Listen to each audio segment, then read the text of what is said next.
SHO AP TV ప్రేక్షకులకు నమస్కారం. శంకర్ విలాస్ ఈ పేరు దాదాపుగా రాష్ట్ర వ్యాప్తంగా సుపరిచితమే. మరీ ముఖ్యంగా గుంటూరు పట్టణ వాసులకు లేదా గుంటూరు జిల్లా ప్రాంత ప్రజలకు శంకర్ విలాస్ అనే పేరు తెలియని వారు ఎవరు ఉండరు అనటంలో ఎలాంటి అతిశయోక్తి లేదు. 1958 సంవత్సరంలో తూర్పు పశ్చిమ నియోజకవర్గాలను అనుసంధానం చేస్తూ ఏర్పాటైనదే శంకర్ విలాస్ ఫ్లైఓవర్. గత 6.5 దశాబ్దాలుగా నగర ప్రజలకు సేవలు అందిస్తున్న ఈ ఫ్లైఓవర్ స్థానంలో నూతనంగా మరొక ఆర్ఓబి నిర్మించి తలపెట్టి పనులు ఆల్రెడీ ప్రారంభమైన సంగతి మనందరికీ తెలిసినదే. ఈ నేపథ్యంలో అసలు ఈ నూతనంగా ఏర్పాటు చేస్తున్న రైల్వే ఓవర్ బ్రిడ్జ్, ఈ శంకర్ విలాస్ ఆర్ఓబి గుంటూరు నగరానికి వరమా లేక శాపమా అనే అంశంపై మిశ్రమ స్పందనలు నెలకొని ఉన్న నేపథ్యంలో ఈరోజు ఈ అంశాన్ని విశ్లేషించేందుకు మనతో ఉన్నారు ప్రముఖ సామాజిక కార్యకర్త ఎల్ఎస్ భార్వి గారు. ముందుగా వారిని స్వాగతిద్దాం. నమస్కారం భార్వి గారు. మీకు ముందుగా ఎస్హెచ్ఓ ఏపీ టీవీ యూట్యూబ్ ఛానల్కి స్వాగతం. సార్, మీరు సందర్భంలో చెప్పి ఉన్నారు, సామాజిక ప్రభావాన్ని పరిగణనలోకి తీసుకోకుండా కేవలం ఒక 10 సంవత్సరాలను దృష్టిలో ఉంచుకొని ఇప్పుడున్న నగర రద్దీని లేదా ఇప్పుడున్నటువంటి ట్రాఫిక్ని దృష్టిలో ఉంచుకొని ఈ బ్రిడ్జి నిర్మాణం తలపెట్టారని అంటున్నారు సార్. దీర్ఘకాలికంగా చూస్తే కనుక ఈ బ్రిడ్జి నిర్మాణం వల్ల ఒక వెడల్పు పెరగడం మినహాయించి పెద్దగా ప్రయోజనం లేదని చెప్పేసి మీరు నిరసన వ్యక్తం చేస్తున్నారు. ఈ అంశంపై మీరు మీ స్పందన కూడా క్లియర్గా వ్యక్తపరిచారు సార్. సో ఈ నేపథ్యంలో సార్ ఈ ముఖాముఖి ఏర్పాటు చేయడం జరిగింది సార్. సో ముందుగా అసలుకి ఈ బ్రిడ్జి నిర్మాణం పట్ల, ఈ ఏదైతే ప్రభుత్వం నిర్మించదలిసిందో ఈ బ్రిడ్జి నిర్మాణం పట్ల మీ అభిప్రాయాన్ని సుస్పష్టం చేయవలసిందిగా కోరుచున్నాను సార్. మంచి ప్రశ్నతో మొదలెట్టారు ఈ చర్చని. సాధారణంగా పట్టణ ప్రాంతాల్లో ఏ అభివృద్ధి కార్యక్రమం చేపట్టాలన్నా ప్రభుత్వం ఆ ప్రాంతం యొక్క సామాజిక ఆర్థిక అంశాలన్నిటినీ పరిగణలో తీసుకుని అక్కడ ఉన్నటువంటి ప్రజల యొక్క సమూహం ఏ రూపంలో ఉంది, వేటి మీద ఆధారపడి జీవిస్తున్నారు, ఏ ప్రజలు వర్గాలు ఆ ప్రాంతంలో నివాసం ఉంటున్నాయి, ఆ ప్రాంతం యొక్క ప్రాధాన్యత ఆ నగరానికి ఏంటి, ఆర్థికంగా ఆ ప్రాంతం ఆ నగరానికి చేస్తున్నటువంటి సేవలు, వాటి ప్రభావం, ఇవన్నిటినీ పరిగణలో తీసుకొని ఒక సమగ్రమైన విశ్లేషణ చేసి అప్పుడు ఆ అభివృద్ధికి కావాల్సినటువంటి ప్రాజెక్టును తయారు చేసుకుని నమూనాని రూపొందించి అది అమలులోకి ఆచరణలోకి తీసుకొస్తే ఆ నగర ప్రాంతం ఆ నగర ప్రజలకి అది ఉపయోగకరంగా ఉంటుందని మేము మొదటి నుంచి భావిస్తూ వచ్చాం. అదే ఉద్దేశంతో ఈరోజు శంకర్ విలాస్ బ్రిడ్జి ఏదైతే నిర్మాణం ప్రారంభించారో గతంలో ఉన్న బ్రిడ్జి కన్నా అదనంగా ఇంకొన్ని మీటర్లు, సుమారుగా ఇప్పుడు ఇది 930 మీటర్ల పొడవుతోటి ఈ బ్రిడ్జి నిర్మాణం జరగబోతుంది. అరండలపేట 8-9 లైన్ల మధ్యలో మొదలయ్యి ఇటు ఏసీ కాలేజీ మార్చురీ దగ్గర బ్రిడ్జికి రెండో వైపు దిగనున్నది బ్రిడ్జి. అలాగే మీరు అన్నట్లు ఈ బ్రిడ్జిని 2 లైన్ల బ్రిడ్జి నుంచి 4 లైన్ల బ్రిడ్జిగా మార్చబోతున్నారు ఇప్పుడున్నటువంటి నమూనా ప్రకారం. అయితే మేము మొదటి నుంచి చెప్తుంది, ఒక నగరాభివృద్ధి అంశంలో దృష్టిలో పెట్టుకుంటే మీరు ఉదాహరించినట్టుగానే ఈ బ్రిడ్జి 1958లో అప్పుడున్నటువంటి ప్రజలు పడుతున్నటువంటి కష్టాలు ఇబ్బందులు గమనించి నగరం నడిబొడ్డున రైల్వే స్టేషన్ ఉండటం వలన, రైల్వే గేట్ ఉండటం వలన ప్రజా రవాణాకి ఆటంకం అవుతున్న నేపథ్యంలో అటు గవర్నమెంట్ హాస్పిటల్, రాష్ట్ర వ్యాప్తంగా ప్రసిద్ధి చెందినటువంటి ఒక ప్రభుత్వ వైద్యశాల అప్పటికే నెలకొని ఉండి వేల మందికి ఆరోగ్య సేవలు అందిస్తున్నటువంటి ఆ వైద్యశాలకు వెళ్ళటానికి ప్రజలు ఇబ్బంది పడుతున్న నేపథ్యంలో అప్పటి మున్సిపల్ చైర్మన్ నడింపల్లి నరసింహారావు గారు ఈ బ్రిడ్జికి పునాది వేయించి ప్రభుత్వం మీద ఒత్తిడి తీసుకొచ్చి రాష్ట్రంలో ఎక్కడా లేని మొట్టమొదటి రైలు ఓవర్ బ్రిడ్జిని గుంటూరు నగరంలో 1958లో ప్రారంభించేటట్లు చేయగలిగారు. ఆ ఫలాలు మనం గుర్తుపెట్టుకోవాలి. ఆ ఫలాలు ఈరోజు 2025 వరకు గుంటూరు నగర ప్రజలు చాలా అద్భుతంగా ఆనందంగా ఆస్వాదించి ఉపయోగించుకుని దాదాపు ఒక 3-4 తరాల ప్రజానీకం ఆ బ్రిడ్జ్ యొక్క సేవల్ని ఉపయోగించుకుని వాళ్ళ నగరం రెండు వైపులా విస్తారంగా అభివృద్ధి చెందిన నేపథ్యం. అందుకని ఇప్పుడు దాన్ని మార్పు చేయాలనే ఆలోచన వచ్చిన మొదటి దగ్గర నుంచి మేము ప్రభుత్వాన్ని అడుగుతున్నది, నగరాభివృద్ధిని దృష్టిలో పెట్టుకుని రాష్ట్ర రాజధాని కేంద్రంగా అమరావతిని ప్రకటించిన నేపథ్యంలో ఆ అమరావతి గుంటూరు నగరంలో భాగమైనటువంటి ఉద్దేశంతో జిల్లా కేంద్రంగా ఉన్నటువంటి గుంటూరు ఆ ప్రాముఖ్యతని సంతరించుకుంది. కాబట్టి రవాణా ఇంకా విస్తారంగా పెరగబోతోంది. కాబట్టి ప్రజా రవాణా రాష్ట్ర వ్యాప్తంగా ఉన్నటువంటి అనేక జిల్లాల నుంచి, ముఖ్యంగా రాయలసీమ జిల్లాల నుంచి అమరావతికి ఇదే రహదారి, ఇదే రావటానికి ఉన్నటువంటి ఒకే ఒక రహదారి. సో దాదాపు ఇటు 5-6 జిల్లాలు, ఇటు కోస్టల్ జిల్లాల నుంచి కూడా, ప్రకాశం జిల్లా నుంచి కూడా ప్రజలు నిత్యం అమరావతికి రావాలి, గుంటూరు నగరానికి రావాలి. సో ఈ నేపథ్యంలో గమనించుకున్నప్పుడు ప్రభుత్వం ఇచ్చిన నివేదిక ప్రకారమే రోజుకి దాదాపు 50,000 వాహనాలు ప్రయాణించే సామర్థ్యాన్ని దాటుతోంది గుంటూరు నగరంలో ఉన్నటువంటి ఈ శంకర్లాస్ రోడ్డు బ్రిడ్జి. కాబట్టి దీన్ని 6 లైన్ల రహదారిగా మార్చాల్సినటువంటి అవసరం ఉందని ప్రభుత్వ గణాంకాలే స్పష్టంగా 7 ఏళ్ల క్రితమే ప్రకటించాయి. ఆ నేపథ్యంలో మేము ఈ బ్రిడ్జి నమూనా కానీ ఇప్పుడు కట్టబోతున్నటువంటి ఈ పద్ధతి ఇది సరిపోదు నగర ప్రజల అవసరాలకి. ఇవాళ ప్రపంచవ్యాప్తంగా, దేశవ్యాప్తంగా కొత్త టెక్నాలజీతోటి ఎలివేటెడ్ కారిడార్స్ లేదా సింగిల్ పిల్లర్ ఫ్లైఓవర్స్ అన్ని నగరాల్లో విస్తారంగా వస్తున్నాయి. ఇవి బహుళ ప్రయోజనాలని అందిస్తున్నాయి ప్రజలకి. ప్రజల రవాణా చాలా సులువుగా సాగిపోతుంది. ఆ ఫ్లైఓవర్స్ కింద ఎటువంటి ఆటంకాలు లేకుండా కూడా ప్రజల రవాణాకి అనువైనటువంటి పద్ధతుల్లో రవాణా సౌకర్యం ఉంటుంది. పార్కింగ్ ప్రదేశాలు ఉంటున్నాయి. అది కనుక ముఖ్యమైన ప్రదేశంలో కనుక నిర్మాణం జరుగుతుంటే అటువైపు ఇటువైపు ఆ ఫ్లైఓవర్ చుట్టుపక్కల ప్రాంతాల్లో ఉన్నటువంటి వర్తక, వ్యాపార, వాణిజ్య సంస్థలు కానీ ఇతర సంస్థలు వేటికి ఇబ్బంది లేకుండా మొత్తం ఆర్థికంగా కూడా ఎటువంటి నష్టం లేకుండా ప్రజలకు ఉపయోగపడేటువంటి ఫ్లైఓవర్లు వస్తున్నాయి. అందుకని ఈ బ్రిడ్జి సరికాదు, ఫ్లైఓవర్ నిర్మాణమే కరెక్ట్ అయిందని చెప్పి మొదటి నుంచి మేము ప్రభుత్వానికి మా డిమాండ్ ముందు తీసుకెళ్ళటం జరిగింది. సరే, ఇప్పుడు మీరు చెప్పున్నారు ఎలివేటెడ్ ఫ్లైఓవర్స్, బహుళ ప్రయోజనాలు కలిగినటువంటి ఎలివేటెడ్ ఫ్లైఓవర్స్ని మోరార్లెస్ అలాంటి నమూనా బ్రిడ్జ్ కోసమే 2017 సంవత్సరంలో తెలుగుదేశం ప్రభుత్వం కూడా అలాంటి బ్రిడ్జ్ కోసమే డిమాండ్ చేసిందని మీరు సందర్భంలో అంటాం నేను విన్నాను సార్. అలాంటిది మరి ఇప్పుడున్న ప్రభుత్వం ఇప్పుడు సేతుబంధన పథకం కింద కేవలం 98 కోట్లు కేటాయించి ఈ బ్రిడ్జి నిర్మాణం చేపట్టింది. ఇందులో ప్రజల్లో కూడా 2 వాదనలు వినిపిస్తున్నాయి సార్. మనం చానాల నుంచి ఈ బ్రిడ్జి నిర్మాణం పెండింగ్లో ఉంది కాబట్టి ఇప్పుడున్న మంత్రి గారు మన చొరవ తీసుకొని కేంద్ర ప్రభుత్వాన్ని ఒప్పించి తీసుకొచ్చారు కాబట్టి ప్రస్తుతానికి అవసరాలు తీరుతున్నాయి కాబట్టి, అవసరాలు తీరుస్తుంది కాబట్టి మనం ఇది తీసుకుందాం, రాబోయే రోజుల్లో మళ్ళీ ఒక ఆల్టర్నేటివ్గా కట్టుబడి కడదాం, ప్రత్యామ్నాయ రూట్లు ఎత్తుకుందాం అని ఒక వర్గం వారు అంటున్నారు సార్. ఇప్పుడు మీరు మీ వాదన ఏమంటున్నారంటే ఇది బహుళ ఈ 10 ఏళ్ళకు కాదు, ఒక 30-40 ఏళ్ల అవసరాలను దృష్టిలో ఉంచుకొని, మీరన్న అమరావతిని దృష్టిలో ఉంచుకొని, రాష్ట్రం నలుమూలల నుంచి ఇక్కడికి వస్తున్నటువంటి ప్రజానీకాన్ని దృష్టిలో ఉంచుకొని, రవాణా వ్యవస్థను దృష్టిలో ఉంచుకొని 6 లైన్లు కావాలని మీరు అంటున్నారు సార్. కొంతమంది మీతో ఏకీభవిస్తున్నారు సార్. సో ఈ అంశాన్ని మీరు ఎలా చూస్తారు? సో ఈ అంశం పట్ల మీకు ప్రజల నుంచి మద్దతు ఉందని మీరు భావిస్తున్నారా సార్? వాస్తవం మనం అంగీకరించాలి. కొన్ని అంశాలు అవసరమైన చోట్ల సరిగ్గా లేదు అని భావించినప్పుడు ప్రజలు విమర్శ చేయాలి, నిశ్చితంగా దాన్ని పరిశీలించి ప్రశ్నలు కూడా సంధించాలి. బహుశా మేము కూడా చేస్తుంది అదే అని నేను భావిస్తున్నాను. గుంటూరు నగరానికి ఎంపీగా ఎన్నికైనటువంటి గౌరవనీయులు శ్రీ పెమ్మసాని చంద్రశేఖర్ గారు కేంద్ర మంత్రిగా కూడా ప్రమాణం చేసిన తర్వాత ఈ నగరానికి, చుట్టుపక్కల ప్రాంతాలకి చాలా ప్రయోజనాలు జరుగుతాయని చెప్పి అందరం భావించాం. ఆ భావించిన వాళ్ళలో మేము కూడా ఉన్నాం. అదేవిధంగా ఆయన అనేక ప్రాజెక్టులను తేవటానికి కేంద్ర ప్రభుత్వం దగ్గర ప్రయత్నాలు చేస్తున్నారు. దానికి కూడా మేము మనస్ఫూర్తిగా అభినందన తెలియజేస్తున్నాం. అందులో ఎటువంటి వ్యతిరేకత లేదు.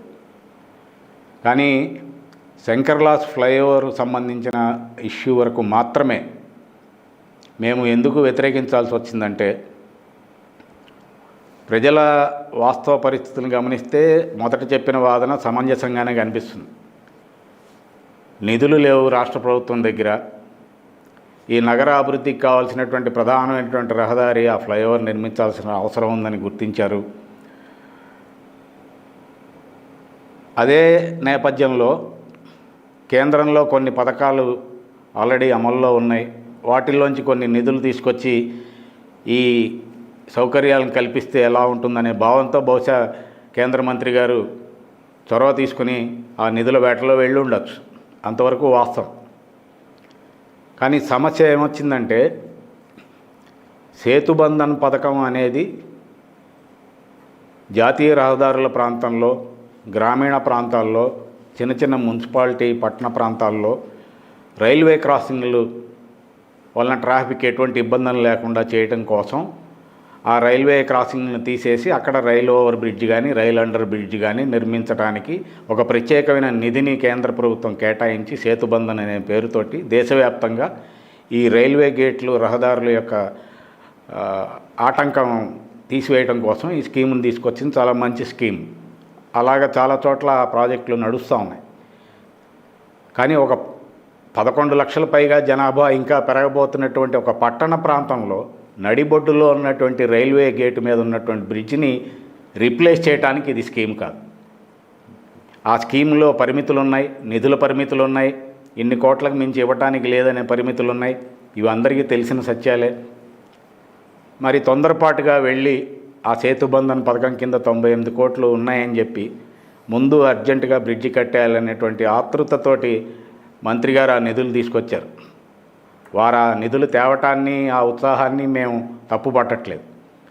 కానీ తెచ్చే ముందు ఒక ఆలోచన, సరైనటువంటి ఆలోచన చేసి ఉంటే కనుక ఈ స్కీమ్ యొక్క ప్రయోజనాలు గుంటూరు నగరానికి ఎంతవరకు వర్తిస్తాయి, ఇది మొత్తం 11 లక్షల జనాభాకి అమరావతి రాజధాని కేంద్రంగా ఉన్నటువంటి ఈ నగరానికి ఇది ఎంతవరకు దోహదపడుతుంది, మనం కట్టదలుచుకున్నటువంటి నిర్మాణం ఏ రూపంలో ఉంది, గతంలో మన ప్రభుత్వం ఇచ్చినటువంటి ప్రతిపాదన ఏ స్థాయిలో ఉంది, 170 కోట్ల ప్రతిపాదన ఇదే ప్రభుత్వం 7 ఏళ్ల క్రితం మేము ఇందాక చెప్పినటువంటి ఫ్లైఓవర్ నమూనాలో లాడ్జ్ సెంటర్ నుంచి హిందూ కాలేజ్ దాకా నిర్మిస్తామని చెప్పి 2 వైపులా ఆర్యూబీలతో సహా నిర్మాణం జరిగి ప్రజా రవాణాకి ఎటువంటి ఆటంకం లేకుండా చూస్తామని చెప్పినటువంటి ఆ విషన్ను దృష్టిలో పెట్టుకుని మీరు నిధులకు ఎందుకు వెళ్ళలేదు? ఇవన్నీ ప్రశ్నలు ఆటోమేటిక్గా వచ్చాయి. తర్వాత పరిశీలన చేస్తే ఈ నిధులు కూడా పక్క జిల్లాలో, ప్రకాశం జిల్లాలో టంగుటూరు, చీరాల ప్రాంతంలో ఇప్పటికే శాంక్షన్ అయ్యి రైల్వే గేట్ల మీద ఆర్ఓబీల కోసమో ఆర్యూబీల కోసమో అది అమలు జరక్క ప్రజలు వ్యతిరేకిస్తే ఆగిపోయినటువంటి ఆ నిధుల్ని హడావిడిగా మంత్రి గారు ఇక్కడికి తీసుకొచ్చి గుంటూరు నగర ప్రజల మీద రుద్దే ప్రయత్నం చేయటాన్ని మేము వ్యతిరేకించాం. సార్, ఇప్పుడు మీరు ఇంతకుముందు చెప్పున్నారు సార్, సామాజిక, ఆర్థిక, భౌగోళిక, చారిత్రక అంశాలని పూర్తిగా పరిగణలోకి తీసుకోకుండా అదేవిధంగా ప్రజల అభిప్రాయాలని పూర్తిగా పరిగణలోకి తీసుకోకుండా కొంచెం హడావుడిగా ఈ బ్రిడ్జి నిర్మాణ పనులు చేపట్టారు. తొందరగా అనుమతులు తెచ్చి మనం అభినందిస్తేనే, బట్ ఈ నమూనా ఇక్కడ మీరు ఫిట్ కాదంటూ మీరు చెప్తున్నారు సార్. ఒకవేళ ఆల్రెడీ నిర్మాణం మొదలుపెట్టారు కాబట్టి 2-3 ఏళ్లలో బ్రిడ్జి నిర్మాణం పూర్తవుతుందని మనం భావిస్తే కనుక సార్, ఇప్పుడు నూతనంగా నిర్మించబోతున్న ఈ శంకర విలాస్ ఫ్లైఓవర్ ఆర్ఓబి వలన నగర ప్రజలకు ఏ విధమైన నష్టాలైన ఓడి కాకుండా ఏ విధమైన అసౌకర్యాలు కలిగే అవకాశం ఉందని మీరు భావిస్తున్నారు సార్? ఇందులో 2 అంశాలు ఉన్నాయండి. నేను కొంచెం సమయం తీసుకునైనా చెప్పదలుచుకున్నాను, ఎందుకంటే ప్రజలందరికీ తెలియాలి.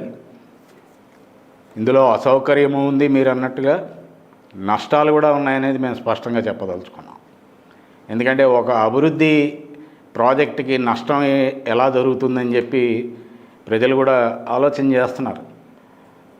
దాన్ని చెప్పాల్సిన బాధ్యత మా మీద కూడా ఉందని మేము భావిస్తున్నాం. మొదటిది అసౌకర్యానికి సంబంధించింది. ఇది చాలా పెద్ద ఎత్తున జరుగుతుందని మేము అనుకుంటున్నాం. ఎందుకంటే వాస్తవాలను ఒక్కసారి మనం పరిశీలన చేద్దాం. ఈ మొత్తం ప్రాజెక్టు 120 అడుగుల రోడ్డు విస్తరణ మెగా ప్రాజెక్ట్. ఈ ప్రాజెక్టులో కీలకమైంది లాడ్జ్ సెంటర్ నుంచి హిందూ కాలేజీ సిగ్నల్స్ దాకా 120 అడుగుల రోడ్డు విస్తరణ జరగాలి. ఆ 120 అడుగుల రోడ్డులో 2 లైన్లుగా ఉన్నటువంటి బ్రిడ్జిని 4 లైన్ల బ్రిడ్జిగా మార్చబోతున్నారు. దాదాపు 73.3 అడుగుల వెడల్పున ఈ బ్రిడ్జి నిర్మాణం జరగబోతుంది. వెడల్పు 73.3 అడుగులు, పొడుగు 930 మీటర్లు. 73.3 అడుగుల్లో అటు 5 అడుగులు ఇటు 5 అడుగులు ప్రజలు నడవటానికి ఉపయోగపడే ఫుట్పాత్ల నిర్మాణం కోసం కేటాయించిపోతున్నారు. 3 అడుగులు డివైడర్ కోసం కేటాయించబడుతున్నారు. మిగిలిన 60 అడుగులు 4 లైన్ల రహదారిగా బ్రిడ్జి నిర్మాణం జరగబోతుంది. ఇప్పుడు ఈ 120 అడుగుల బ్రిడ్జి ప్రాజెక్టులో 73.3 అడుగులు పోతే మిగిలేది దాదాపు 50 అడుగులు చిల్లర మిగులుతుంది ప్రజలకి అటు ఇటు. ఈ 50 అడుగుల్లో మనం సర్వీస్ రోడ్లు నిర్మించాలి, డ్రైనేజీ నిర్మించాలి, ప్రజా రవాణాకి ఉపయోగపడే పద్ధతిలో చేయాలి. మేము లేవనెత్తుతున్న అంశం అదే ప్రధానమైన అంశం. దాదాపు 74 అడుగులు బ్రిడ్జికి పోతే మిగిలినటువంటి 46-50 అడుగుల్లో మీరు మళ్ళీ 5 అడుగులు అటు ఇటు డ్రైనేజ్ కోసం వదిలేయాల్సిందే. అంటే 23.3, 23.3 అడుగుల్లో అటు 5 అడుగులు ఇటు 5 అడుగులు పోతే 18 అడుగులు సర్వీస్ రోడ్డు మాత్రమే మిగలనుంది అటు ఇటు.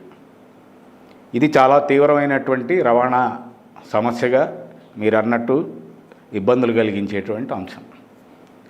బ్రిడ్జి కట్టక ముందర ఒక ఇబ్బంది, కట్టిన తర్వాత ఇంకో ఇబ్బంది, 2 రకాలు ఉన్నాయి.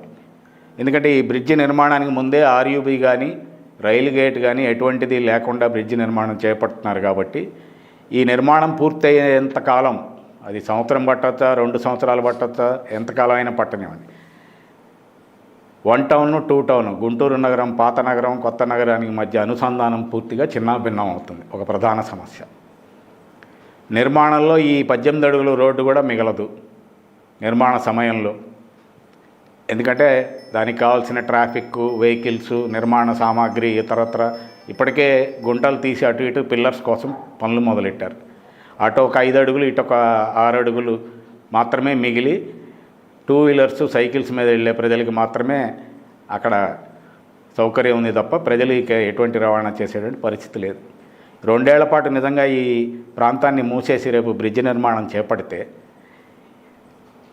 బ్రాడీపేట, అరండలపేట 1వ లైన్ నుంచి 15వ లైన్ దాకా నివాసం ఉంటున్నటువంటి వేల కుటుంబాల యొక్క ప్రజల యొక్క రవాణా పరిస్థితి ఏంటి? ఈ బ్రిడ్జి నిర్మాణం 9వ లైన్ దాకా జరగబోతుంది. ఇప్పుడు ప్రజెంట్ ఆల్రెడీ ఉన్న బ్రిడ్జి 3వ లైన్ దగ్గర ఆగిపోతుంది. 2 లైన్ల ప్రజలకే ఇబ్బందికరంగా ఉండేది మొన్నటిదాకా. అవును సార్. ఇప్పుడు ఆ ఇబ్బంది 9 లైన్ల నివాస ప్రాంతాలకి, వ్యాపార కేంద్రాలు అన్నిటికీ ఇబ్బంది కాబోతుంది. ఎందుకంటే సర్వీస్ రోడ్డు లేదు, నిర్మాణం సమయంలో అసలు ఉండదు. నిర్మాణం అయిన తర్వాత కూడా మేము అడుగుతున్న సూటి ప్రశ్న అదే.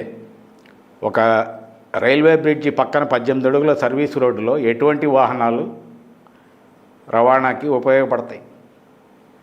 ఒక ప్రధానమైనటువంటి ఆర్థిక సెంటర్గా కేంద్రంగా ఉన్నటువంటి శంకర్లాస్ ప్రాంతంలో 10వ లైన్ దాకా మీరు 18 అడుగుల సర్వీస్ రోడ్డు ఇస్తే అటు ఇటు ఉన్నట్టు ఇప్పటికే ఎస్టాబ్లిష్ అయి ఉన్నటువంటి వర్తక వాణిజ్య కేంద్రాలకి వాటి పార్కింగ్ల స్థలం ఏంటి? ప్రజలు ఆ కేంద్రాలని విజిట్ చేయడానికి వచ్చినప్పుడు వాళ్ళ వాహనాలను ఎక్కడ ఉంచుకోవాలి? ఇక ప్రజా రవాణా వాహనాలని ఎక్కడ ఆపాలి? నగరంలో దాదాపు వేల సంఖ్యలో ఆటోలు ఉన్నాయి, ప్రజలను అటు ఇటు రవాణా తీసుకెళ్ళేటువంటి ఆటోలు. ఈ ఆటోలను ఎక్కడ పార్కింగ్ పెట్టాలి? ఒక చిన్న వెహికల్ ఆ రోడ్లో ఆగిపోయినా, ఇంకేదన్నా అడ్డం వచ్చినా మొత్తం రవాణా స్తంభించిపోయేటువంటి ప్రమాదం. ఇది 2 టౌన్ వైపు. మీరు అదే బ్రిడ్జి నిర్మాణం తర్వాత 1 టౌన్ వైపు కూడా ఆలోచించండి.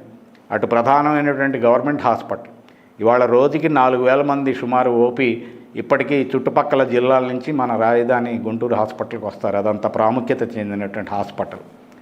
దానికి ఆపోజిట్గా సెయింట్ జోసెఫ్ హాస్పిటల్ 100 సంవత్సరాల నుంచి అది కూడా ఉండి ప్రజలకి సేవలు అందిస్తున్నటువంటి hospital. Saint Joseph school, AC college, కొంచెం ముందుకెళ్తే ఉమెన్స్ కాలేజీ పిల్లలు, మొత్తం ఆరోగ్యం విద్యకు సంబంధించినటువంటి కీలక ప్రాంతంగా ఆ ప్రాంతం ఉంది. మెడికల్ కాలేజీ, కోర్టు కాంప్లెక్స్ వెళ్ళేటువంటి వాహనాలు.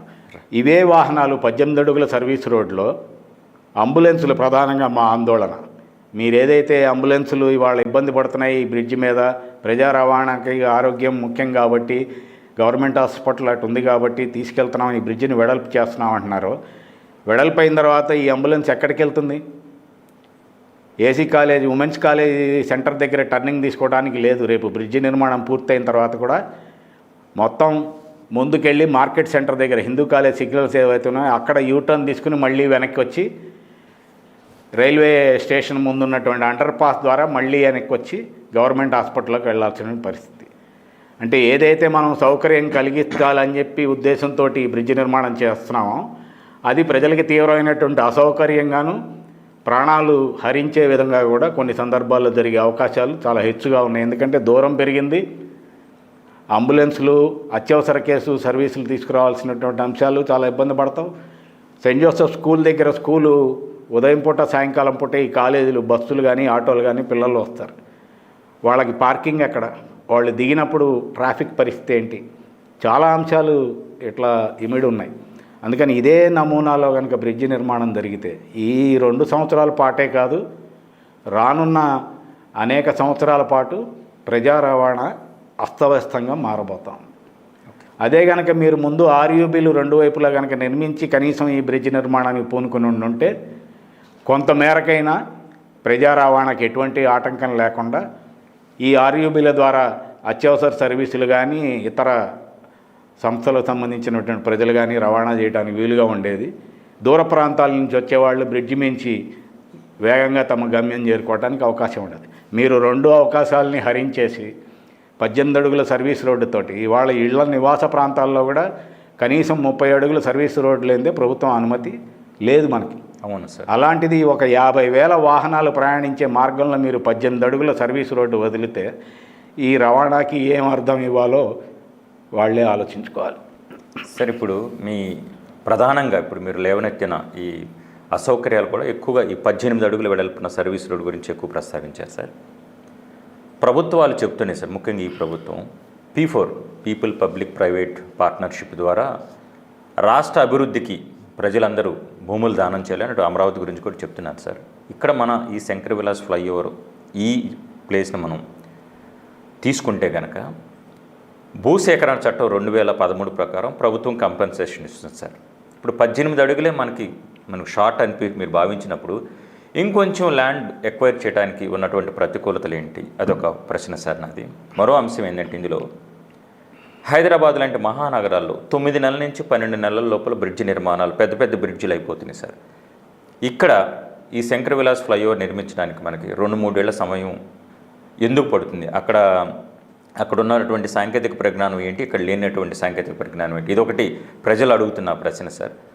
మరో విషయం సార్, మరొక ప్రత్యామ్నాయం అని చెప్పుకోవచ్చు. ఇప్పుడున్న 18 అడుగుల్లో అటు 5 అడుగులు ఇటు 5 అడుగులు డ్రైనేజీకి పోతుందని మీరు చెప్తున్నారు సార్. ఈ 5 అడుగుల్ని అండర్ గ్రౌండ్ డ్రైనేజ్గా మలుచుకుంటే మనకు ఇంకొక 5-6 అడుగులు కలుస్తుంది. 23 మీరు చెప్పారు ఇంతకుముందు 46 అడుగులు 23 అడుగులు మనకు మిగులుతుంది. సో ఈ ప్రతిపాదన మీరు సమ్మతిస్తారు సార్? దీని గురించి మీ స్పందన సార్. మొదటిది మీరు అడిగింది P4 విధానం.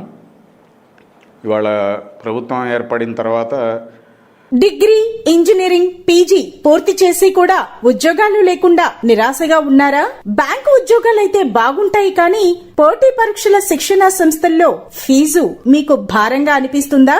అయితే ఆలస్యం ఎందుకు? మన వెనిగండ్ల ప్రక్కనే ఉన్న కౌండిన్యపురంలోని కౌండిన్య ఐఏఎస్ అకాడమీలో హైదరాబాద్ నుండి అత్యున్నతమైన ఫ్యాకల్టీతో ఆర్థిక భారం మోయలేని వారికి సేవాభావంతో లాభాపేక్ష లేకుండా కేవలం మంచి ఫ్యాకల్టీతో అతి తక్కువ ఫీజుతో నిర్వహించబడుతున్న మన ఐఏఎస్ అకాడమీలో చేరండి, చేర్పించండి, ఉద్యోగం సాధించండి. వివరాలకు doctor E V Narayana, retired principal, TGPS college, Guntur, founder and chairman cum managing trustee, Guntur, Andhra Pradesh. Cell number 9966112933. రాష్ట్రంలో ఈ P4 విధానాన్ని గౌరవ ముఖ్యమంత్రి చంద్రబాబు నాయుడు గారు ముందుకు తీసుకొచ్చి ప్రజల యొక్క భాగస్వామ్యం, పారిశ్రామికవేత్తలు, పెద్ద పెద్ద సంస్థలు వాళ్ళందరూ ముందుకు వచ్చి గ్రామాలని దత్తత తీసుకోవటం, కొన్ని సౌకర్యాల కల్పన కోసం వాళ్ళ సహాయాన్ని కోరటం, ఓపెన్గానే ఇది ఒక పాలసీ మ్యాటర్ కింద ప్రభుత్వం ప్రకటించింది. అన్ని ప్రాంతాల నుంచి వీళ్ళందరినీ ఆహ్వానించి ఈ అభివృద్ధి ప్రక్రియలో కలుపుకునే ప్రయత్నం ఒకటి చేస్తున్నారు. అది ఎంతవరకు వాస్తవ రూపం దాలుస్తాయి ఏంటనేది మరో ప్రశ్న. వాటి గురించి మనం ఇక్కడ చర్చించదలుచుకోలేదు. కానీ ఈ ప్రోగ్రామింగ్ ఏదైతే వాళ్ళు తలపెట్టారో దాన్ని ఖచ్చితంగా శంకర్ విలాస్ ఫ్లైఓవర్కి ఉపయోగించవచ్చు అని చెప్పి మేము భావిస్తున్నాం. మేము మధ్యలో ఒకసారి ఆ సూచన కూడా చేశాం మంత్రి గారికి, ప్రజాప్రతినిధులను కలిసినప్పుడు వాళ్ళకు కూడా సూచన చేశాం. P4 అనేది రాష్ట్ర వ్యాప్తంగా అమలు చేస్తున్నప్పుడు రాజధాని కేంద్రం జిల్లా కేంద్రంగా ఉన్నట్టు గుంటూరు నగరంలో సేతుబంధన్ నిధులు సరిపోలేదని చెప్తున్నారు. 98 కోట్లే వచ్చాయి కాబట్టే మేము బ్రిడ్జి నమూనాను కుదించాల్సి వచ్చిందని ఒక వాదన ముందు తీసుకొచ్చారు బలంగా. మేము అప్పుడే చెప్పాం, ఈ P4 సిస్టమ్ని బ్రిడ్జికి లింక్ చేయండి, దాతల్ని పిలుపు ఇవ్వండి. రాష్ట్ర వ్యాప్తంగా అనేక మంది ఉన్నారు. ఈ గుంటూరు నగరం నుంచి వెళ్ళినటువంటి ప్రముఖులు ఎంతోమంది పారిశ్రామికవేత్తలు అయి ఉన్నారు. దేశవ్యాప్తంగా ఉన్నారు, ప్రపంచవ్యాప్తంగా ఉన్నారు. బ్రహ్మసాని గారు కూడా అలా గుంటూరు జిల్లా నుంచి వెళ్ళిన వాళ్ళే కదా, విదేశాల్లో స్థిరపడి ప్రముఖ వ్యాపారవేత్తగా ఎదిగి వచ్చిన వాళ్ళు. ఇలాంటి వాళ్ళు చాలామంది ఉన్నారు. వీళ్ళందరికీ ఒక అప్పీల్ చేసి ఇంకొక 100 కోట్లు నిధులు అదనంగా సేకరించడం పెద్ద సమస్య ఏమి కాదు. అలాగే కేంద్రం నుంచి అనేక గ్రాంట్స్ ఉన్నాయి. సేతుబంధన కాకుండా ఇతర గ్రాంట్స్ రూపాలు చాలా ఉన్నాయి. ఆ గ్రాంట్స్లో మనం ఈ నిధులు అదనపు నిధుల కోసం ప్రయత్నం చేయొచ్చు. లేదా రాష్ట్ర ప్రభుత్వమే కొంత నిధుల్ని ఈ సమస్యని దృష్టిలో పెట్టుకుని, ఈ కేంద్రాన్ని దృష్టిలో పెట్టుకుని, గుంటూరు నగరం యొక్క ప్రాధాన్యతను దృష్టిలో పెట్టుకుని, ఎందుకంటే మీ రాజధాని ప్రాంతంలోనే ఉంది, CRDA పరిధిలో ఉంది గుంటూరు నగరం. సో దీన్ని విస్మరించడానికి వీల్లేదు. రానున్న భవిష్యత్ తరాలు మీరు చెప్తున్నటువంటి విజను ఏదైతే ఉందో దాన్ని దీనికి అనుసంధానం చేస్తే ఖచ్చితంగా 100 కోట్లు అనేది పెద్ద సమస్య కాదని మా ఉద్దేశం. అందుకని మేము అప్పీల్ చేసింది, మీరు ఆగండి, కొన్ని రోజులు తొందరపడద్దు, ఈ అదనపు నిధుల కోసం ప్రయత్నం చేయండి. ఇంకో 100 కోట్లు తీసుకొస్తే ఖచ్చితంగా మీరు, గల్లా జయదేవి గారు, అయ్యన్న పాత్రుడు గారు, మీ ప్రభుత్వం నాయకులే ఏదైతే ప్రతిపాదన గతంలో చేశారో అదే ఫ్లైఓవర్ని ఆనందంగా నిర్మించుకోవచ్చు. ప్రజలందరూ మీకు హర్షాతిరేకాలు తెలియజేస్తారు. సో తొందరపడి 98 కోట్లే వచ్చాయి కాబట్టి ఇక్కడతో ఆగిపోదాం, తర్వాత భవిష్యత్తులో బాగు చేసుకుందాం అనే ఆలోచన కరెక్ట్ కాదని చెప్పి ఈ నిధులు తేవాలని మేము కోరాం. రెండోది, మీరన్నది సర్వీస్ రోడ్ల సంగతి. అదనంగా రోడ్డు సేకరణ చేసి నిధులు తీసుకొచ్చి దీన్ని విస్తరించవచ్చు కదా భూసేకరణ చట్టం ప్రకారం. ఇక్కడ సమస్య అదే వస్తుందండి. 2013 భూసేకరణ చట్ట ప్రకారం ఎక్కడైనా రోడ్డు విస్తరణ జరిగినప్పుడు ప్రజలు కోరుకుంటే 2 భాగాలు, ఒకటి TDR బాండ్స్ ఇవాళ గవర్నమెంట్ ఆఫర్ చేస్తున్నది, బాండ్స్ తీసుకోవచ్చు. లేదా ఈ చట్టం ప్రకారం క్యాష్ రూపంలోనే నష్ట పరిహారం ప్రభుత్వం చెల్లించి అది స్వాధీనం చేసుకోవాలి. ఇది చాలా క్లియర్గా ఉంది చట్టంలో. ఈ 2013 చట్టం కింద ఇప్పటికే శంకర్లాస్ సెంటర్లో ఉన్నటువంటి వ్యాపార వర్గాలు చాలామంది మాకు నష్టపరిహారం ఆ రూపంలో ఇవ్వండి, బాండ్లు మాకొద్దు అని చెప్పి హైకోర్టును ఆశ్రయించారు. వాళ్ళందరికీ హైకోర్టు ఆర్డర్లు ఇచ్చేసింది ఇప్పటికే, మీకు ప్రభుత్వం నష్టపరిహారం చెల్లించాల్సిందే అని చెప్పి. 80 కోట్లు, సుమారు 70-80 కోట్లు, 70-80 కోట్లు రావచ్చని మేము అనుకుంటున్నాం. ఎందుకంటే దాదాపు 7,000 గజాల స్థల సేకరణ జరగాలి ఇటు రోడ్డు విస్తరణ జరగాలంటే. సో ఆ రకంగా చూస్తే ఇప్పటికే 120 అడుగుల రోడ్డు విస్తరణ కార్యక్రమానికే ఈ చట్టం ఇంకా అమలు చేయలేదు. భూసేకరణ చట్ట ప్రకారం కోర్టు ఇచ్చిన ఆర్డర్ ప్రకారం కలెక్టర్ గారు ఒక నోటిఫికేషన్ ఇవ్వాలి, 2 నెలల సమయం తీసుకోవాలి, వాళ్ళందరితో చర్చలు జరపాలి, ఒక సమగ్రమైనటువంటి అవగాహనకు రావాలి. రెవెన్యూ అధికారులు సర్వే చేయాలి, మున్సిపల్ అధికారులు కాదు. రెవెన్యూ అధికారులు సర్వే చేసిన దాని ప్రకారం రేటు నిర్ణయించి అందరూ అంగీకరించిన ఎడల 80% డిపాజిట్ని వాళ్ళ అకౌంట్స్లో డిపాజిట్ చేసి అంగీకార పత్రంతో బ్రిడ్జి నిర్మాణమో లేకపోతే ఇంకో నిర్మాణమో చేయాలి, భూసేకరణ చట్ట ప్రకారం ఉన్నటువంటి రూల్స్ ప్రకారం. అసలు ఇంతవరకు శంకర్లాస్ బ్రిడ్జి నిర్మాణంలో మేము అదే ఆందోళన చెందుతుంది. ఇవన్నీ చేయకుండానే ప్రభుత్వం నిర్మాణ పనులు మొదలెట్టేసింది. మీరు ఇంకా విస్తరణ, అదనపు సేకరణ 18 అడుగులు కాదు 30 అడుగులు, 40 అడుగులు చేస్తామని చెప్పి ఒకసారి ఒక ప్రజాప్రతినిధి గారు ప్రకటన చేశారు. అవసరమైతే ప్రజల అవసరం కోసం మేము రోడ్డుని ఇంకో 40 అడుగులు విస్తరణ చేస్తాం బ్రిడ్జి పక్కన. ఉన్న 120 అడుగుల రోడ్డు విస్తరణే మీరు ఇంతవరకు మొదలెట్టలేదు. దానికి నిధులు ఎక్కడి నుంచి తెస్తారనే దానికి సమాధానం లేదు. ఈ నిధులు ఇవ్వకుండా, ఈ విస్తరణ పనులు చేపట్టకుండా, వీళ్ళ వ్యాపార సంస్థలన్నీ తొలగించకుండా 120 అడుగుల రోడ్డే రాదు. సో ఆ రోడ్డు రాకుండా మీరు అందులో 74 అడుగులు బ్రిడ్జి నిర్మించేస్తే, ఇప్పటికే శంకర్లాస్ సెంటర్ నుంచి మీరు చూస్తే కొలతలు, ఒక ప్రాంతంలో 80 అడుగుల రోడ్డు ఉంది, ఇంకో ప్రాంతంలో 90 అడుగులు ఉంది, ఇంకో ప్రాంతంలో 100 అడుగులు ఉంది. రోడ్డు ఒకే రకంగా లేదు ఈ చివరి నుంచి ఆ చివరికి. సో ఈ సేకరణ ప్రకారం అవన్నీ తొలగించుకుంటూ వెళ్తేనే మీరు బ్రిడ్జి నిర్మాణం పూర్తి చేయగలుగుతారు. ప్రజలకి కనీసం ఆ 18 అడుగుల సర్వీస్ రోడ్ అన్నా అప్పటికి మిగిలే కంటే అవకాశం ఉంది. ఆ ప్రయత్నం ఇంతవరకు మొదలెట్టలేదు. మేము అందుకే ఇప్పటికే నిర్మాణం మొదలెట్టినా ఆపండి, ముందు ఈ విస్తరణ పనులు పూర్తి చేయండి. ఇవి చేయకుండా మీరు పిల్లర్లు హడావిడిగా నిర్మాణం చేసేసి బ్రిడ్జి నిర్మించేస్తున్నారనేటువంటి అపోహల్ని ప్రజల్లో కలిగించొద్దు. రోడ్డు విస్తరణలో అనేక అంశాలు ఇంకా ఉన్నాయి. ఎలక్ట్రిసిటీ పోల్స్ వాటిని మార్చాలి, ఆ వైరింగ్ సిస్టమ్ మార్చాలి, BSNL telephone wiring system, under ground cables ఉన్నాయి, అవి మొత్తం మార్చాలి. ఇవన్నీ చేసిన తర్వాతే బ్రిడ్జి నిర్మాణం చేపడితే కనీసం ఈ 2-3 ఏళ్ల పాటన్నా ప్రజలకి ఇక్కట్లు తప్పుతాయి. ఇప్పుడు అది కూడా చేయకుండా హడావుడిగా బ్రిడ్జి నిర్మాణం జరిగిపోతుంది. కాబట్టి అదనంగా మళ్ళీ భూసేకరణ అనేది అసంభవం, జరగదనేది మా ఉద్దేశం. ఉన్నదన్నా సరిగా ప్లాన్ చేసుకుని ఆ నిధులు సమీకరించి, అందుకే మేము ఒక పాయింట్ కూడా చెప్పాం, మీరు భూసేకరణ చట్ట ప్రకారం వీళ్ళకి నష్టపరిహారం ఇచ్చేది 70-80 కోట్లు వస్తుంది. మేము మొదటి నుంచి చెప్తుంది ఆ 70-80 కోట్ల అదనపు నిధులు సేకరణ తీసుకొస్తే ఫ్లైఓవరే వస్తుంది, ఈ బ్రిడ్జి నిర్మాణం చేయక్కర్లేదు. అప్పుడు ఈ షాపులు పడగొట్టక్కర్లేదు, రోడ్లు పడగొట్టక్కర్లేదు, ఎలక్ట్రిసిటీ పోల్స్ తీయక్కర్లేదు,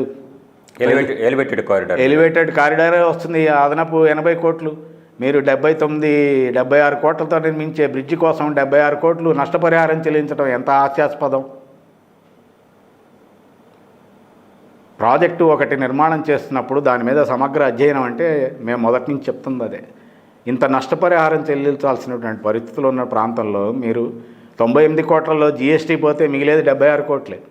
ఆ 76 కోట్లతోటి ఈ బ్రిడ్జి నిర్మాణానికి 70 కోట్లు మీరు నష్టపరిహారాలు చెల్లిస్తారు. అది అవసరం లేదు కదా. P4 పద్ధతిలోన వెళ్ళి అదనపు నిధులు తీసుకొస్తే ఎవరికి ₹1 ఇవ్వాల్సిన పని లేదు. అందరూ ఎవరి జీవితం వాళ్ళు గడుపుకుంటారు. ప్రజలు కోరుకుంది అందరికీ ఉపయోగపడే ఫ్లైఓవర్ వస్తుంది, మీకు మంచి పేరు వస్తుంది. ఇంకో 4 తరాల పాటు ఈ ఫ్లైఓవర్ని అందరూ తలుచుకుని మిమ్మల్ని గుర్తించుకుంటారు.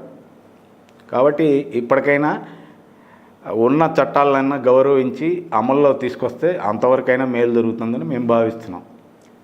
సో మీ అంచనా ప్రకారం సార్, ఈ నిర్మాణం అన్నీ సవ్యంగా జరిగితే కనుక మీరు అన్నారు ఈ విస్తరణ పనులు కావచ్చు, ఇవన్నీ పరిగణలోకి తీసుకొని నిధులలో ఏమీ ఉండకపోవచ్చు, కేంద్ర ప్రభుత్వం ఆమోదించింది కాబట్టి, ఎప్పటిలోగా ఈ బ్రిడ్జి నిర్మాణం పూర్తయిద్దని మీరు భావిస్తున్నారు సార్? నేను ఇందాక ప్రస్తావించిన అంశాలే కీలక అంశాలు కాబోతున్నాయి. ప్రభుత్వము అధికారులు మాత్రం 2 సంవత్సరాల కాలంలో మీ బ్రిడ్జి నిర్మాణం పూర్తి చేస్తామని చెప్తున్నారు. మేము సూటిగా అడుగుతున్న ప్రశ్న అదే. ఇవాళ మీరు రోడ్డు విస్తరణ చేయకుండా బ్రిడ్జి నిర్మాణం ఎలా చేయగలుగుతారు? ఒకవేళ మీరు ఈ విస్తరణ పనులు ఏం చేపట్టకుండా, డబ్బులు లేవని చెప్పి నష్టపరిహారం చెల్లించకుండా వీళ్ళందరినీ అలాగే వదిలేసి ప్రజల్ని ఇబ్బంది పెట్టదలుచుకున్నారా? కేవలం బ్రిడ్జి నిర్మాణం ముందుకు తీసుకెళ్ళి 80 అడుగుల రోడ్లో 74 అడుగులు బ్రిడ్జి నిర్మించబోతున్నారు మీరు ఈ విస్తరణ పనులు చేపట్టకుండా. అంటే ప్రజలకు మిగిలింది 6 అడుగులు మాత్రమే. అంటే ఎవరిని ఇబ్బంది పెట్టదలుచుకున్నారు మీరు? వ్యాపారస్తులనా, ప్రజలనా? ఈ మాత్రం ఆలోచనైనా ప్రభుత్వం చేయాలని మా కోరిక. కానీ వీరు ఇదే పద్ధతిలో కొనసాగితే మటుకు బ్రిడ్జి నిర్మాణం ముందుకు సాగదనేది మేము అభిప్రాయపడుతున్నాం. ఎందుకంటే సమస్య ఇది రెండు వైపులా. ఒకవైపు కొంత వెసులుబాటు ఉంది, ప్రభుత్వ భూములు కాబట్టి, గవర్నమెంట్ హాస్పిటల్ వాళ్ళ చేతుల్లోనే ఉంది కాబట్టి ఆ భూమి వెనక్కి వెళ్ళిన, లైబ్రరీ దగ్గర ప్రభుత్వ భూమి ఉంది కాబట్టి ఆ భూమి కొంత తీసుకున్న, ప్రధానమైనటువంటి వాణిజ్య కేంద్రం శంకర్లాస్ ప్రాంతం మటుకు మొత్తం భూసేకరణ జరగాల్సిందే. టీడీఆర్ బాండ్లు తీసుకున్నటువంటి వాళ్ళు కూడా ఈరోజు మళ్ళీ వెనక్కి వెళ్ళి కోర్టుకి మాకు ల్యాండ్ ఎక్విజిషన్ యాక్ట్ ప్రకారం నష్టపరిహారం చెల్లించాలని చెప్పి వెళ్తున్నారు. ఎందుకంటే ప్రభుత్వం మీద నమ్మకం లేక బాండ్ల మీద. ఇవి వాస్తవాలు ప్రజలకి తెలియట్లేదు. ఇవన్నీ క్లియర్ చేయకుండా మీరు 2 ఏళ్లలో బ్రిడ్జి నిర్మాణం చేస్తామంటే ఎవరిని మభ్యపెట్టడానికి? లేదా మీరు మొండిగా వెళ్ళి బ్రిడ్జి నిర్మించేశారే అనుకుందాం, మీ నిర్మాణానికైనా తిరగాల్సినటువంటి ప్రొక్లైన్లు, లారీలు, పెద్ద పెద్ద వెహికల్స్, సరుకులు రవాణా ఈ 6 అడుగుల రోడ్లోంచి జరిపి నిర్మాణం పూర్తి చేస్తారో 2 ఏళ్ల పాటు? అంటే శంకర్లాస్ మొత్తం లాడ్ సెంటర్ వరకు మూసేయాల్సినటువంటి పరిస్థితి రాబోతుంది ఇదే పద్ధతి కనుక కొనసాగితే. ఒక ఆర్థిక కేంద్రంగా, నగరానికి కీలకమైన ప్రాంతంగా ఉన్నటువంటి ప్రాంతాన్ని మీరు 2 ఏళ్ల పాటు గొంతు నొక్కేదలుచుకున్నారు. అందుకని ఇలాంటి అనేక ప్రశ్నలు, సమాధానం లేని ప్రశ్నలు ముందున్నాయి. ప్రభుత్వం ఇప్పటికైనా దాని మీద విఘ్నతతో ఆలోచించి బ్రిడ్జి నిర్మాణం సజావుగా సాగాలంటే మీరు చేయాల్సినటువంటి పనులు, ఇతర పనులు ఏవైతే ఉన్నాయో, నేను ఒక ఉదాహరణ చెప్తాను, ప్రజలకు కూడా తెలియాలి, అందరికీ తెలియాలి. వర్క్ ఆర్డర్ ఇచ్చింది రాష్ట్ర ప్రభుత్వం ఈ బ్రిడ్జి నిర్మాణం కోసం. మేము ఎన్ని అభ్యంతరాలు చెప్పినా ఫ్లైఓవర్ గురించి ఆ మాటలు పక్కన పెట్టి వాళ్ళు అనుకున్నటువంటి బ్రిడ్జి నిర్మాణం ప్రకారమే వర్క్ ఆర్డర్ ఇచ్చారు. ఆ వర్క్ ఆర్డర్లో చాలా స్పష్టంగా రాసి ఉంది, బ్రిడ్జి నిర్మాణం ప్రారంభించక ముందే ప్రీ రిక్విజిట్ ఫెసిలిటీస్ ఏవైతే చేయాల్సి ఉందో ఆ ప్రాంతంలో అవి మొత్తం మీరు పూర్తి చేయాలి. అలాగే ఎల్ఏ యాక్ట్ ప్రకారం మీరు చేయాల్సినటువంటిది ఏదైతే కార్యక్రమం ఉందో ల్యాండ్ ఎక్విజిషన్ యాక్ట్ ప్రకారం ఇవి పూర్తి చేసిన తర్వాత బ్రిడ్జి నిర్మాణానికి వెళ్ళాలని వర్క్ ఆర్డర్లో ఉంది. మొన్న కలెక్టర్ గారిని కలిసి మెమరాండంలో అదే ప్రాధాన్య అంశంగా మేము ఇచ్చొచ్చాం. ప్రభుత్వం ఇచ్చిన వర్క్ ఆర్డర్లోనే అందరికీ తెలిసిన విషయం ఇది.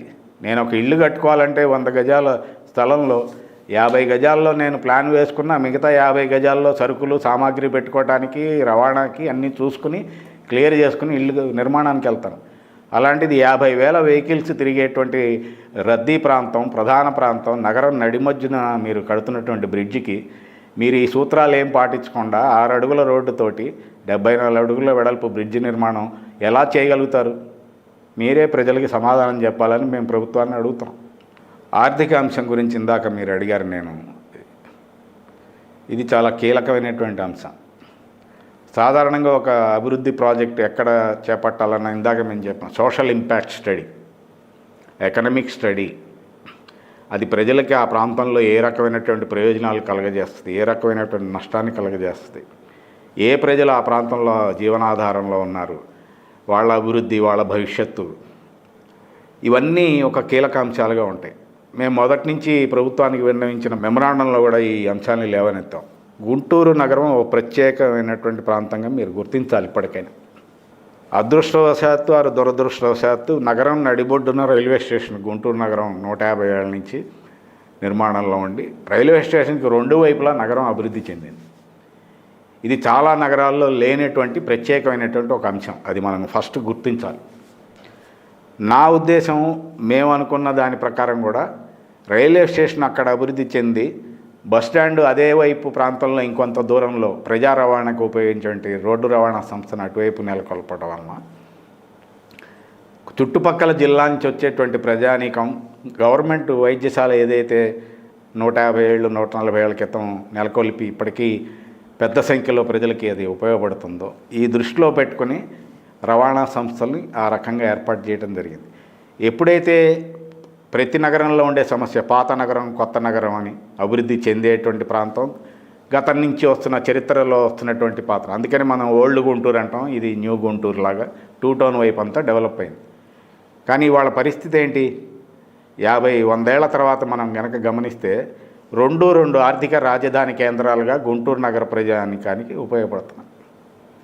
రాష్ట్ర వ్యాప్తంగా మీరు అర్థం చేసుకోవాల్సింది, గుంటూరు వైద్య విద్యా రంగాల్లో రాష్ట్ర వ్యాప్తంగా ప్రఖ్యాతి చెందినటువంటి కేంద్రం. అవును సార్. చాలా చిన్న అంశాలుగా అందరూ వదిలేస్తున్నారు. మాకు ఆశ్చర్యం వేస్తూ ఉంటుంది. కొన్ని వందల విద్యాలయాలు ఇవాళ 2 టౌన్ ప్రాంతంలో, పరిసర రూరల్ ప్రాంతాల్లో రాష్ట్ర వ్యాప్తంగా విద్యార్థులను చేర్చుకొని, అది సిఏ కోర్సులు కావచ్చు, మెడిసిన్ కోర్సులు కావచ్చు, ఇంజనీరింగ్ కోర్సులు కావచ్చు, గతంలో సిబిఎన్ దన్ను గారు ప్రారంభించినటువంటి ప్రైవేటు విద్యాసంస్థ రవి కాలేజీ మొదలుకొని ఈరోజు వరకు లక్షల సంఖ్యలో విద్యార్థులు మొత్తం చుట్టుపక్కల రాష్ట్రాల నుంచి కూడా వచ్చి ఇక్కడ కేంద్రీకరించి విద్యను నేర్చుకుంటున్నటువంటి పరిస్థితి. ఇది ఇవాల్టిది కాదు. ఏసీ కాలేజీ ప్రారంభమైన దగ్గర నుంచి దివంగత నేత ఎన్టీ రామారావు గారితో సహా, అక్కినేని నాగేశ్వరరావు గారితో మహానుభావులు, ప్రముఖులందరూ చదువుకున్నటువంటి ప్రాంతం ఇది. చెన్నై పట్టణంలో ఉండేటువంటి మెట్రిక్ మళ్ళీ గుంటూరు నగరంలో మెట్రిక్ రాయడానికి, పియూసీ చదవడానికి ఇక్కడికి వచ్చేవాళ్ళు 2 రాష్ట్రాల నుంచి ప్రజలందరూ. ఈ మధ్యలో ఇంకెక్కడా విద్యకు సంబంధించిన అందుబాటులో లేవు. అంత కీలకమైన ప్రాంతం కాబట్టి దేశవ్యాప్తంగా ప్రముఖులందరూ గుంటూరు నగరంలో చదువుకుని అభివృద్ధి పై స్థాయిలోకి వెళ్ళిన వాళ్ళు ఉన్నారు. అదే మెడికల్ కాలేజీ మీరు చూడండి, హాస్పిటల్ చూడండి, నాయుడమ్మ గారు లాంటి ప్రపంచ ప్రఖ్యాత వైద్యులను అందించినటువంటి మెడికల్ కాలేజీ. వేల మంది వైద్యులు ఇవాళ విదేశాల్లో స్థిరపడి ఈ మెడికల్ కాలేజీలో చదువుకుని వెళ్ళేటువంటి వైద్యం. దాన్ని ఆధారం చేసుకునే ప్రభుత్వ రంగం మొత్తం ప్రజలకి వైద్యం అందించలేదు కాబట్టి, విస్తారమైనటువంటి ప్రజానీకం ఉన్న దేశం కాబట్టి ప్రైవేట్ రంగంలో కూడా వైద్య రంగం భారతదేశంలో అనివార్యమైన పరిస్థితుల్లో సేవలను అందిస్తూ ఉంది గత 40-50 ఏళ్ల నుంచి. గుంటూరు నగరం అదొక కలికీర్తి రాయని నేను భావిస్తున్నాను. మీరు 1 టౌన్ మొత్తం చూడండి, ఎందుకు ప్రైవేటు వైద్యశాలలన్నీ అక్కడే కేంద్రీకరించబడ్డాయి? రవాణా సౌకర్యానికి అనుసంధానమైన ప్రాంతం కాబట్టి, పాత నగరం అయినా, ఇరుకుగా ఉన్నటువంటి ప్రాంతం అయినా, ప్రజల రవాణాకి చుట్టుపక్కల జిల్లాల నుంచి వచ్చేటువంటి ప్రజల సౌకర్యం కోసం ప్రైవేటు వైద్య రంగం మొత్తం వన్ టౌన్లో స్థిరపడి అభివృద్ధి చెందింది ఈ 40 ఏళ్ల ప్రాంతంలో. ఇవాళ దాదాపు 200 ప్రైవేటు వైద్యశాలలు పెద్ద స్థాయిలో వేల కోట్ల నిర్మాణంతో ఈరోజు ప్రజలకు అటువైపు సేవలు అందిస్తున్నాయి. అందులో 80 హాస్పిటల్స్ ఆరోగ్యశ్రీ కేంద్రాలుగా గుర్తింపబడ్డాయి. ప్రభుత్వ వైద్యశాల కాకుండా, హాస్పిటల్ కాకుండా అదొక వైద్య కేంద్రంగా వెళుతుంది. ఎంత ఆర్థిక చక్రం అందులో ఇమిడి ఉందనేది అంశాన్ని కనీసం మనం ఆలోచించాలి కదా. ఇటువైపు ఏమో విద్యా కేంద్రం, లక్షల మంది విద్యార్థులు, ఇదొక ఆర్థిక చట్రం. దీని మీద ఆధారపడి నివసించేటువంటి వేల కుటుంబాలు, టీచర్లు కావచ్చు, లెక్చరర్లు కావచ్చు, స్టాఫ్ కావచ్చు, నాన్ టీచింగ్ స్టాఫ్ కావచ్చు, ఆటో డ్రైవర్లు కావచ్చు, రవాణా సౌకర్యాలు కావచ్చు, మెస్సులు కావచ్చు, ఇదంతా ఆర్థిక చట్రంలో ఒక భాగం. గుంటూరు నగరంలో పరిశ్రమలు ఏం లేవు, పెద్ద పెద్దవి వేల మందికి ఉపాధులను ఇచ్చేవి. కేవలం చిల్లీసు, టొబాకో ఎక్స్పోర్ట్ బిజినెస్ తప్ప ఇది విద్యా వ్యాపార కేంద్రంగానే అభివృద్ధి చెందింది గత 70-80 ఏళ్ల నుంచి. అటు వేల మంది ఉపాధి పొందుతున్నారు హాస్పిటల్స్లో. ప్రజల యొక్క ఆరోగ్యం ఒక అంశం అయితే, ఉపాధి కేంద్రంగా కూడా చూస్తే వేల మంది స్టాఫ్, నర్సింగ్ స్టాఫ్ కావచ్చు, పారామెడికల్ కావచ్చు, రవాణా కావచ్చు, అంబులెన్సులు కావచ్చు, చిన్న చిన్న వ్యాపార సంస్థలు కావచ్చు, వాళ్ళ మీద ఆధారపడి జీవిస్తున్నటువంటి హోటల్స్ కావచ్చు, ఎంతమందికి ఉపాధి కల్పిస్తున్నాయి? అంటే 2 వాణిజ్య కేంద్రాలు, ఆర్థిక కేంద్రాలుగా గుంటూరు నగరం అభివృద్ధి చెందింది. ఇతరత్ర మనకి చెప్పుకోదబ్బవి ఏం లేవు. ఉన్న జూట్ మిల్లు మూతపడిపోయింది ఎప్పుడో, 4000 మంది కార్మికులు ఉండేది. సో ఉత్పత్తి కేంద్రాలు మనకి ఏం లేవు, సేవా కేంద్రాలే ఎక్కువ ఉన్నాయి గుంటూరు నగరానికి. అదే ఆర్థిక చట్రం, అదే వ్యాపారం. దానిలోంచే ప్రజలు డబ్బు ఖర్చు పెట్టాలన్నా, 1 రూపాయి చేయాలన్నా. ఇదంతా ఏమైంది? కోవిడ్ టైంలో తీవ్రంగా నష్టపోయాం. ప్రపంచం నష్టపోయింది, భారతదేశం నష్టపోయింది, గుంటూరు నగరం కూడా నష్టపోయింది. ఉన్న ఉపాధి కూడా కోల్పోయి వేల మంది వాళ్ళ రోడ్ల మీదకి వచ్చి బతుకుతున్నారు. కోవిడ్ తర్వాత చాలామంది కాలేజీలు, స్కూల్స్, విద్యాలయాలు లేదా చిన్న చిన్న పరిశ్రమలు, మీడియం పరిశ్రమలు మూతపడిపోయాయి గుంటూరు ప్రాంతంలో కూడా. వాళ్ళందరూ ఇవాళ మీరు రోడ్ల మీద చూడగలుగుతున్నారు. కూరగాయలు అమ్ముకుంటూ, పళ్ళు అమ్ముకుంటూ, కాయలు అమ్ముకుంటూ, ఏ వీధి చూసినా ఇవాళ జోన్లు అనే డిస్కషన్ ఎందుకు వచ్చింది? ఉపాధి లేక కోవిడ్ దెబ్బకి ప్రజలు బయటకు వచ్చి రకరకాల అంశాలను ఎంచుకుని రోడ్ల మీదకి వచ్చినటువంటి పరిస్థితి. అంటే మీరు చేయబోయే అభివృద్ధి, నేను కీలకంగా ఎందుకు ఈ ఆర్థిక అంశాన్ని ప్రస్తావిస్తున్నానంటే, ఇంత ప్రభావం చూపిస్తున్నటువంటి ఈ ఆర్థిక చట్టాన్ని మీరు ఈ బ్రిడ్జ్ నిర్మాణంతో కుప్పకూల్చబోతున్నారనేది మా ఆందోళన. ఈ చట్టం దెబ్బతింటుంది. నిజంగా బ్రిడ్జ్ నిర్మాణం 2-3 ఏళ్ళు కొనసాగిందనుకోండి, 1 టౌన్కి 2 టౌన్కి రవాణా ప్రత్యామ్నాయం ఏముంది? మీరు కేవలం ఉన్న రోడ్లను అనుసంధానం చేసి మీరు అటు తిరిగి వెళ్ళండి, డొంక రోడ్లోంచి వెళ్ళండి, వసంతరాయపురంలోంచి వెళ్ళండి, లేదా కంకరగుంట ఫ్లైఓవర్ మీద వెళ్ళండి అని చెప్తున్నారు తప్ప, ప్రజలు అడిగినటువంటి ఆర్యూబీ వైపు కానీ.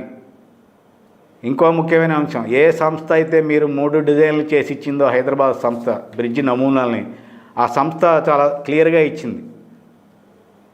మీరు బ్రిడ్జ్ నిర్మాణం చేపట్టే ముందర రైల్వే గేటును పునఃప్రారంభించండి శంకర్లాజ్ దగ్గర అని. మీరు దాన్ని ఎందుకు పక్కన పెట్టారు? మరి మేము కోర్టులో కూడా దాన్ని వాళ్ళ ప్రభుత్వం దృష్టికి తీసుకెళ్ళదలుచుకున్నాం, హైకోర్టుకి తీసుకెళ్ళాం.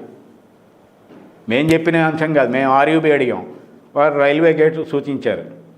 వాళ్ళేం పిచ్చివాళ్ళు కాదు కదా, సర్వే చేసుకుని ప్రజా రవాణా కీలకమైన ప్రాంతం ఇది, సో నిర్మాణానికి ముందే రైల్వే గేటుని ప్రతిపాదించారు వాళ్ళు. మీరు తీసుకుంది మళ్ళీ వాళ్ళు ప్రతిపాదించిన బ్రిడ్జ్ మోడలే. వాళ్ళు 3 బ్రిడ్జిల మోడల్స్ ప్రతిపాదించారు. ఉన్నదాన్ని వెడల్పు చేయటం, ఇప్పుడు కట్టబోతున్నది. రెండోది ఈ బ్రిడ్జి మీద ఇంకో ఫ్లైఓవర్ వేయటం. మూడోది ఉన్న బ్రిడ్జిని పడగొట్టకుండా దాన్ని వెడల్పు చేయటం. ఆ 2 కుదరవు, ఉన్న నిధులతో ఇది చేయగలుగుతామని మొదటి ప్రపోజల్ని ప్రభుత్వం యాక్సెప్ట్ చేసింది. ఆ మొదటి ప్రపోజల్లోనే వారు చాలా స్పష్టంగా ఇచ్చారు, రైల్వే గేట్ పెట్టండి అని. సో ప్రభుత్వ ఆర్డర్ మీరు ఏదైతే ఇచ్చారో వర్క్ ఆర్డరు, అది మీరు అనుసరించట్లేదు. సర్వే సంస్థ ఏదైతే మీరు నమ్ముకుని నమూనాను తయారు చేసి బ్రిడ్జి నిర్మాణం ఈ రకంగా ఉండాలని చెప్పిన వాళ్ళు ఇచ్చిన సలహాని మీరు పక్కన పెట్టేశారు. ప్రజాభిప్రాయాన్ని పట్టించుకోలేదు. ఆర్థిక నష్టం. ఇవాళ అత్యవసర సేవలు అనివార్యంగా 1 టౌన్ చాలా క్రిక్కిరిసి ఉన్న ప్రాంతం, 2 టౌన్ బాగా డెవలప్ అయిన ప్రాంతం కాబట్టి ఆ 200 హాస్పిటల్స్, గవర్నమెంట్ హాస్పిటల్ తెప్పించిన వైద్య నిపుణులందరూ 2 టౌన్లో నివాసం ఉంటున్నారు. మీరు ప్రాక్టికల్ అంశాలు ఆలోచించండి. వీళ్ళందరూ రోజు 2 టౌన్ నుంచి 1 టౌన్కి వాళ్ళ హాస్పిటల్స్కి ప్రయాణం చేయాల్సినటువంటి అవసరం ఉంది. అత్యవసర సేవలు ఫోన్లు వస్తుంటాయి, అంబులెన్స్లు, డాక్టర్లు కూడా పరిగెత్తాలి. ఎట్నుంచి ఎటు వెళ్తారు వీళ్ళందరూ? ఈ 3 ఏళ్ల పాటు వాళ్ళ వైద్య సేవల్ని మీరు సగం చేసినట్టే కదా. తర్వాత కూడా మీరు ఆర్యూబీ లేకుండా బ్రిడ్జ్ నిర్మిస్తున్నారు. ఆ బ్రిడ్జ్ మేము ఇందా చెప్పినట్టు మళ్ళీ హిందూ కాలేజ్ దగ్గర యూటర్న్ తీసుకుని మొత్తం తిరిగి రావాల్సిందే తప్ప, బ్రిడ్జి ముందర ఏదైనా చిన్న సంఘటన జరిగితే ట్రాఫిక్ మొత్తం స్తంభించిపోయేటువంటి ప్రమాదం కూడా. ఎందుకంటే బ్రిడ్జి డౌన్ నుంచి నెక్స్ట్ సిగ్నల్కి ఉంది 230 మీటర్లే. అవును సార్. సో ప్రజా రవాణా అక్కడ ఆగిపోయిందంటే ఎంత ఇబ్బందికరమైన పరిస్థితులు వస్తాయి. అందుకని ఆర్థిక అంశం, సామాజిక కోణం స్టడీ చేయటంలో భాగం ఈ ఆర్థిక అంశం. ఇవాళ ఆర్థికంగా ఇటువైపు వ్యాపారస్తులు ఎలాగో మీరు మూసేస్తున్నారు ఈ నిర్మాణంతో.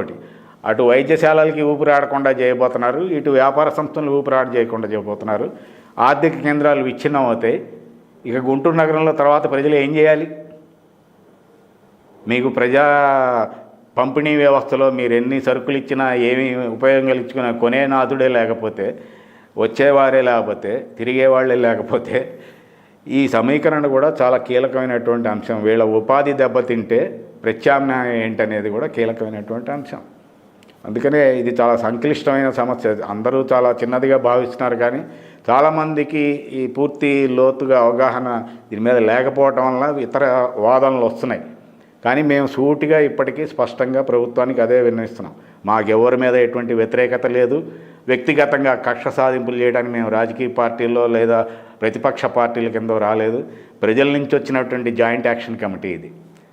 అనేక సంస్థలు స్వచ్ఛందంగా వచ్చి ఇది నమూనా కరెక్ట్ కాదు, ప్రభుత్వం మీద మీరు ఇందాక అంటున్నారు కదా, ఆ క్వశ్చన్కి నేను కంక్లూషన్ చెప్పబోతున్నా.